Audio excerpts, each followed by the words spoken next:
Isang click lang sa mga e-wallet apps, dadalhin ka na sa mga online gambling platforms. Kaya napakadaling tumaya.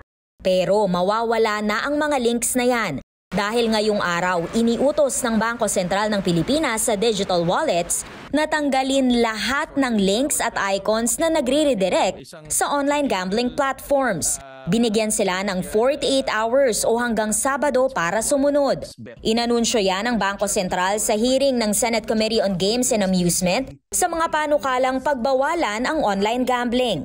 Tanong ni Senador Alan Peter Cayetano, Hulyo pa lang may draft guidelines na ang Bangko Sentral. Kaya bakit binibigyan pa nito ng palugit ang mga e-wallet companies? So kung may mamatay ng 48 hours kasi nalulundon, okay lang sa atin o sayang kita? Paliwanag ng Bangko Sentral, hindi lang mga kumpanya ang binibigyan ng palugit. Binibigyan din ng pagkakataon ng mga consumer na i-withdraw ang kani-kanilang pera. Nagbabala naman si Committee Chairman Erwin Tulfo. Sige, pagbibigyan kita hanggang Sunday. Pag Sunday morning meron pa pong mga games sa mga e-wallet, sir, iko-contempt ka namin. Yes, Your Honor. And we'll also take, we will sanction also the concerned. Ipinunto naman ni Senador Mig Zubiri na kahit mawala sa mga e-wallet apps ang mga links papunta sa gambling sites, pwede pa rin namang dumiretso sa gambling platform ang sugarol dahil makokonekta pa rin ito sa e-wallet. What ultimately we want is de-link. Hindi talaga sila makabayad. You have taken gambling home. Paliwanag ng Bangko Sentral, paunang aksyon pa lang yan habang sinasapinal pa ang guidelines. Ayon naman sa Philippine Amusement and Gaming Corporation o PAGCOR, pinag-aaralan ng tuluyang ipagbawal ang paggamit ng online payment platforms sa online gambling. Ibig sabihin, pwede na lang tumaya sa mga itatayong betting stations.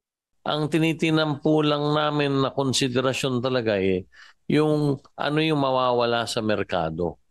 Paalala ni Senador Rodante Marcoleta, online gambling operators ang dapat puntiryahin at hindi mga e-wallet. Pero sabi ng ibang mga senador, may pananagutan pa rin ang mga e-wallet dahil hindi raw aabot sa 32 milyon ng mga Pilipinong lulong sa sugal kung hindi ganito kadali at accessible ang pagtaya. Isiniwalat pa ni Senador Win Gatchalian na hindi lang mga lisensyadong gambling sites ang nakakapag-link sa mga online payment platforms, kundi mga illegal din. Sa datos ng PAGCOR, 60% ng online gambling operations o higit 11,000 sites ang illegal. Whether legal, illegal, kumikita ho sila. We instruct the BSP supervised institutions to make sure that they check their merchants before they provide the financial services. Imbitado sa susunod na hearing ang representatives ng e-wallet companies. Para sa impormasyong napapanahon at on-demand, Amor Santos, Newswatch Plus.